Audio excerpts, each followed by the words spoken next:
Hi Virgo! Salamat sa pagbisita o salamat sa pagbabalik. Ito po ang inyong Sun, Moon, Rising Sign and Venus Love Reading para sa sign ng Virgo. So, dahil Pisces season ngayon, mainam na makuha tayo ng reading na love ulit, love related. Doesn't matter kung nasa relasyon, pwede ding wala sa relasyon, single, ganyan, dahil meron naman tayong tinatawag na friendships at relationship pa rin yun. Maaari din ang relationship na matatakal natin ngayon ay may kinalaman sa career. So, kunin nyo lang po kung ano ang nakarelate kayo, tapon nyo ang hindi. Pag hindi nakarelate, okay lang yan. Maaaring ang mensahe sa susunod na buwan ang siyang makakarelate tayo. So, like, share, and subscribe lamang po para maabutan nyo ang pag-upload, pagsa-subscribe. Maabutan yung pag-upload ng bagong videos. Kung may naririnig kayong ingay sa paligid, pasensya na po. Hindi natin mapipigilan ang mga fur babies ng ating mga kapitbahay. Ikaw na ikaw to, you're very much in your power. Maaaring ikaw ay gustong mapag-isa this Pisces season. Gusto mag-contemplate, gusto mag-reflect, pwede din na soul searching, understanding yung mga nangyari sa iyong love life, understanding ang mga ganap sa iyong buhay. Maaaring kung ikaw ay nasa relasyon, ikaw ay nasa in a relationship with Aries, Leo, Sagittarius, pwedeng ganon. Pwede din na itong taong to ay umaaligid-aligid pa lamang sa'yo. At parang charming tong taong to eh. May sweet at smooth talker. Marunong siyang gumamit ng words para mapaamo ka, parang ganon. O pwede din na marunong siyang gumamit ng words para he or she says the right things at the right time, always. Now, you could be in this relationship, matagal mo ng karelasyon itong taong ito, at maaaring ang contemplation na to iniisip mo, Virgo, kung paano kami magle-level up, kung paano lalakas lalo ang aming relasyon, pwede din na ganun. Pero ang Four of Cups, while this could mean positive, kasi stability to, in terms of love, equal give and take. Yung binibigay mo sa kanyang cups ay nagagamit niya in such a way na nagbe-benefit siya, maaari din na naibabalik niya yun sa'yo equal level, yung love na binibigay mo sa kanya. Subalit, ang isang interpretasyon ng card na ito ay maaaring ang tumukoy sa isang relasyon na parang sa sobrang stable niya, hindi mo na alam kung paano pa i-level up. For the lack of a better word, stale na, nagluluma na. Kasi ang tubig, di ba, kapag ang emosyon natin, ang simbolismo niyan ay tubig. Ang tubig, di ba, kapag hinayaan mo lang na nasa isang baso lang na hindi mo ginagalaw, di ba, nilulumot siya. So, maaring simbolismo yon ng isang relasyon na sa sobrang tagal na, sa sobrang pamilyar na kayo sa isa't isa, wala na siyang spice, kumbaga, wala na siyang parang, ganon, na factor, na medyo nagkakasawaan or in the verge of sawaan, ganon. So, itong tao na to, yung sinabi ko kanina, Aries, Leo, Sag, not necessarily Aries, Leo, Sagittarius, pero yung iba sa inyo, maaaring may kakonek na Aries, Leo, Sagittarius. Itong tao na to, maaaring siya ay isang taong umaaligid lamang sa iyo at napapaisip ka na parang how I wish my partner is katulad nitong taong to. Smooth talker, sweet talker, good communicator. Hindi siya nahihiyang mag-express ng kanyang emosyon. Pwedeng outsider ito. I strongly feel na outsider siya, pero hindi yun applicable. Syempre sa lahat, yung iba sa inyo, maaaring ito ang karelasyon. Sa sobrang dominant niya at ikaw ay very methodical, go, go, go lang tong tao to, malakas ang energy niya. Napapaisip ka ngayon kung worth it pa ba na magstay ako sa ganitong klaseng relasyon. Parang hindi kami compatible. Napapaisip ka kung compatible nga ba kayo, bakit lagi kaming nagtatalo sa mga bagay-bagay o lagi kaming hindi magkasundo sa mga bagay-bagay. Pwedeng ganon. So, yung iba sa inyo, maaaring yun ang karelasyon. Fire sign, very fierce energy, dominant. Yung iba naman sa inyo, maaaring yung tao na yan ay umaaligid sa boring, for the lack of a better term, pasensya na. You have to bear with what the cards say, pero I'm just laying out the truth. Uh, yung iba sa inyo, yun nga, may third party na, hindi pa third party na as we know, third party as in affair na, pero umaaligid, pwedeng ganon. Pero pwede din na, yun nga, na yan, siya yung karelasyon nyo, medyo nagiging boring na, pwedeng ganon. ang ganap sa ating love situation. So, Virgo, you are very much in your power. Mapag-isip, nag-iisip, nagko-contemplate, nagre-reflect sa mga bagay-bagay. Pwede din na ino-overthink mo how this relationship would look like. How this relationship looks like. Present tense, pwede din future tense. Medyo may stagnant energies na. Energies could be interchangeable naman. Ibig sabihin, kung halimbawa meron ako nabanggit na fierce energy, na parang sa ibang tao siya galing, pwedeng ikaw din yun. Pwedeng ikaw yun.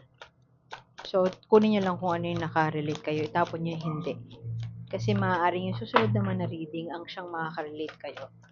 Sobrang general nito. Kung gusto nyo ng very specific na answers, punta lang kayo sa description box. Meron doong link kung paano mag-book ng tarot reading with me.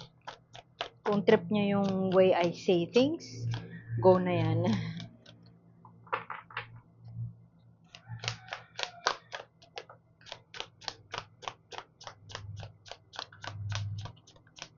Virgo. Siguro itong tao na to may ginawa na if you're in a relationship with this fierce person, fierce energy, maaaring meron siyang ginawa in the past na kinakatampo mo. At dahil nagtampo ka, napapaisip ka ngayon kung worth it pa ba to? Worth it pa ba itong relationship or worth it pa ba na magpatuloy ako sa connection na ito? Merong isang bagay na kailangan mong trabahuhin. Pwedeng meron siyang ginawang mess at kailangan mong ayusin yon. Mess as in kalat, meron siyang ginawang mess at kailangan mong ayusin yon. Pero pwede din na sobrang dominant niya and hindi yung the way he or she approaches things ay ibang-iba kung paano mo didiskartehan ng isang bagay. It's not necessarily nagka-cause yun ng arguments, pero pwede na napipikon ka na ikaw yung kailangan mag-ayos ng shit niya. Pwedeng gano'n. Pero pwede din na yung iba sa inyo ay you feel that sobrang detached ka sa taong to or detached ka, yung attachment mo is hindi ka, yung attachment style mo ba ay hinahayaan mo lang yung ibang tao. Yung iba sa inyo pwedeng gano'n. At you feel na napapagod ka dun sa thought na kailangan mong suyuin siya or kinakailangan mo na trabahuhin kung paano mag-swak ba yung communication style yung dalawa or attachment styles yung dalawa. Medyo magkaiba kayo nung partner mo. If not your partner, yung tao na parating sa'yo, magkaiba kayo ng communication style, magkaiba kayo ng attachment style. Maaring ikaw ay very detached, ikaw ay, alam mo yun, tahimik ka lang, pero you find time na mag-reflect sa nangyari sa'yo. Itong tao na to, he's the type, or he or she or is the type na i-express niya or magte-take siya ng action dun sa tingin niya na kailangan niya, halimbawa, kailangan ko na maging assertive ka, sasabihin niya yun sa'yo. Pero para sa'yo, yung communication style mo is, you'll come to him or her at a time na handa ka. So, yun. Meron namang iba sa inyo,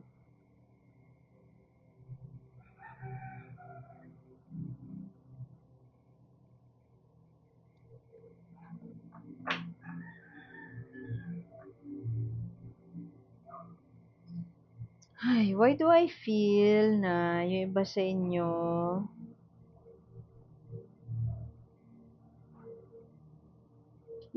siguro isa lang yung makaka-relate dito. Yung iba sa inyo, kinakain na ng partner nyo yung oras nyo to a point na nawawalan na kayo ng time sa family, as in parents mo. Pwedeng yung iba sa inyo daddy's girl, at namimiss ka na ng daddy mo and kailangan mo ng parang hindi naman gusto mo na, hindi it's more of gusto mo na, not necessarily kailangan mo ng magbakasyon to meet your parents, pero itong current partner mo ay let's say halimbawa ano siya, traveler, travel vlogger, ganyan. So, kailangan mong sumama sa kanya most of the time. And so, nawawalan ka na ng time sa daddy mo or sa family mo. Which is not the usual case kasi uh, family-oriented ka and maaaring yung lover mo, yung current partner mo is career-oriented. Pwedeng ganun. Career-oriented yung partner mo and nasanay ka na rin for some time na um, ma-appreciate yung pagiging career-oriented pero hindi pa rin mawala sa isip mo na it's not all that there is in life. And pwede nga sa ngayon, you are coming to a point na realizing or contemplating whether this is what I truly want in my life. Something will happen fast. Pwedeng communication to will happen fast. Kung halimbawa ikaw ay nagtatampo sa iyong partner at nag-soul searching ka, humiwalay ka muna saglit, nag-cool off muna kayo, susuyuin ka ng tao na to. Something will come to you, a message will come to you. Pwede ding itong mensahe na to ay magagaling sa daddy mo. Pwede din naman gagaling siya sa isang tao basta older than you, somebody whom you admire or somebody whom you truly respect. Sobrang mataas ang tingin mo dun sa tao na yon, mataas ang respeto mo sa tao na yon. And hindi naman sa sinasabi ng parents mo or ng daddy mo na ayaw niya dun sa partner mo. Kasi ikaw mismo, nandun ka sa stage na pinag-iisipan mo talaga ano talaga yung priority mo in life. Ano yung uunahin mo? Sino yung ipaprioritize mo? Hindi ano sino ang ipaprioritize mo sa buhay mo. Maaaring itong relasyon na to has gone into a stagnant phase, yung romantic relationship mo stagnant na siya or parang sobrang ano na siya, sobrang wala na siyang ano, wala nang bagong ganap, wala nang bago, normal na lahat, parang nagkakasawaan na, and this is something na you will take action on this month. Actually, not necessarily this month kasi hindi siya ganun kadali gawin. Mamimili ka, parang ganun. May tampo dito tampo, nagtatampo sa isang tao, somebody is doing the hard work, and yung isa hindi siya nakakaramdam ng na may time para sa kanya. Pwedeng gano'n. Pwede din na sub-sub sa trabaho, ikaw o yung partner mo, and so nagtatampo na yung isa kasi nga wala nang time para sa kanya. Pwede din na sobrang sub-sub sa trabaho, nagtatampo kasi di mo naman nararamdaman yung kasubsuban na yun sa trabaho. Hindi mo ma-feel. There is this presence of an elder person in your life. Kaya ako nasabi na dati, pwede siyang Scorpio, Pisces, Cancer. Pero not necessarily those signs. Basta water sign siya. Very emotional, loving, affectionate, and you have a good loving relationship with each other. I don't feel like this is your current partner, pero pwede din. Kaya ako nasabi na baka dati mo kasi it's outside of your relationship. There's somebody around you na fierce nga, maboka, smooth talker, ganyan. I don't feel like ito yung family mo kaya nga elder of cups. Very emotionally stable. Pwede din na actually ikaw to, at you are may age gap kayo ng current partner mo. Hindi lang dahil sa personality kayo hindi nagkakasundo, kasi nga fire siya, fierce siya, very dominant, at ikaw methodical, o pwede din na pag-iisipan mo muna ang isang bagay bago ka kumilos. Itong tao na to, medyo may pagkadalos-dalos siya, action-oriented. So, hindi lang kayo magkaiba sa personality, yung iba sa inyo pwedeng malaki ang difference nyo sa age.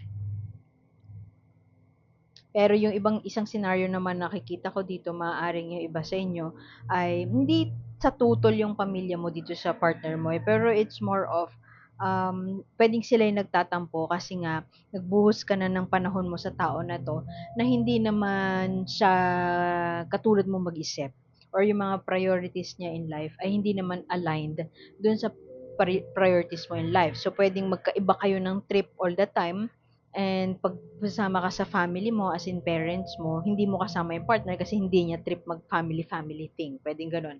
So, nagka-clash kayo sa part na yon.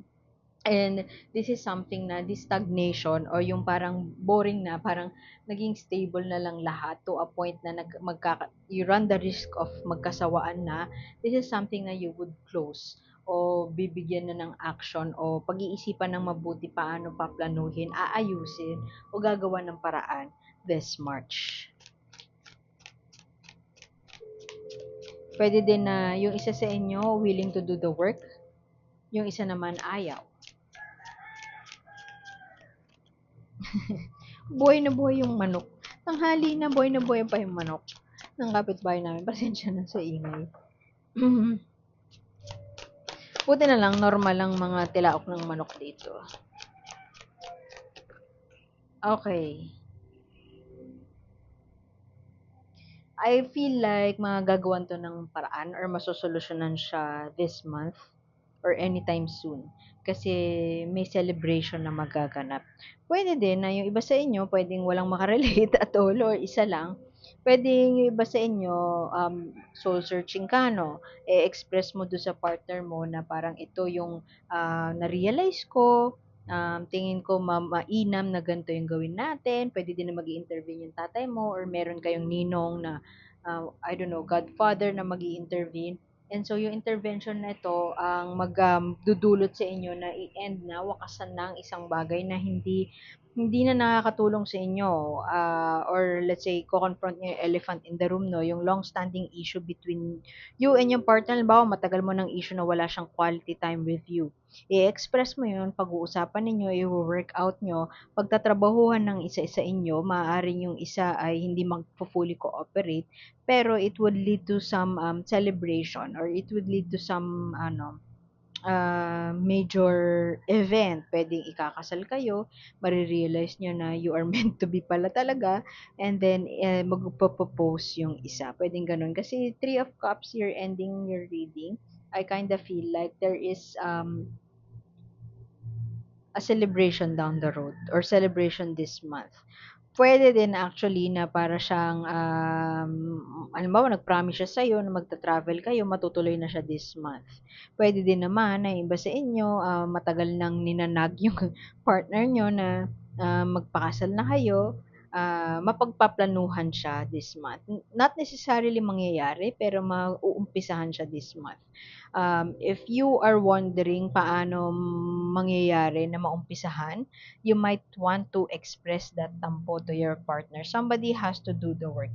When somebody is willing to do the work or both of you will be willing to do the work, pagtatagumpayan nyo yung failure of the relationship. Kasi medyo sa ngayon, medyo yun na nga, in the risk na siya, parang high risk na kayo sa sawaan or ayoko pa sabihing breakup eh, magkakasawaan or parang sobrang hanggang dito na lang ba tayo, gano'n yung energy nito eh, hanggang dito na lang ba tayo, tapos mararattle yun with people, external forces around you, plus mako-complicate pa siya ng tampo mo or something na ini-expect mo sanang gagawin ng partner mo, hindi niya magawa-gawa. Pero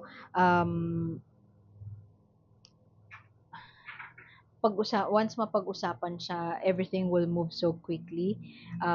Those that needs ending will end and it will come to a point wherein you would celebrate. Meron ditong tampo, asar, failure, pero malaki yung chance na mapagtatagumpayan nyo yun. So, hingi tayo ng advice or play message or advice mula kay universe. You must find some time to celebrate with your partner. Huwag masyadong seryosohin ang mga issues together and find some time na mag-connect kayo sa uh, yung childlike uh, qualities niyong dalawa. Find that happy place. Yun nga, travel. Kung kailangan nyo or nagkapramisan kayo ng travel, nagplano kayo dati ng travel, ituloy nyo na yan. Kasi you might be in a place na magiging clear yung thoughts nyo. You might need to be in a place na yung away from each other, Pwede din na kasi itong happy place na 'to is, being with your family, like parents. Uwi ka sa probinsya, ganyan. Uwi ka sa Pilipinas, ganyan. Where is this happy place? Pwede din kasi na ano 'to, parang tambayan mo ng friends mo. Puwede kasing it's either ano 'to, finding that happy place between ikaw tsaka yung partner mo na you share as your happy place. So, let's say travel, halimbawa favorite spot niyo yung kung saan kayo nagkakilala, I don't know, Boracay, ganyan, some place. Puwedeng happy place you together, 'no? Pero puwede din itong happy place niyo apart. Where is that happy place? Identify that happy place right now and be there. Pwede kasing ang happy place mo is sa bahay ng tropa mo and kailangan mong ano dun, gusto mong tumatambay dun kasi meron kayong activities like creative activities, hindi hindi dodgy na sketchy na activity, ha. So, feel free to rest and play. Find that happy place and magpahinga, rest and play. Kasi you need some fresh air, you need some fresh ways of seeing things. Kesa yung together kayo and you are living in your head about addressing a specific situation. So it's either time apart, take break as in happy, find that happy place as in have travel kayo together para mapagpahinga yung utak nyo together, or apart like spending some me time and resting and playing with your friends, not playing around as in kalokohan na play around, but pahinga with your friends apart para ma-miss nyo yung isa't isa. So, yun. Find that happy place. And iwan ko na yun doon, Virgo. Salamat sa pagbisita. Sana makita ko ulit next time. Ako po si A. Like, share, and subscribe lamang po para masubaybayan nyo ang channel na ito at ang mga future uploads. So, salamat and see you soon. Bye-bye.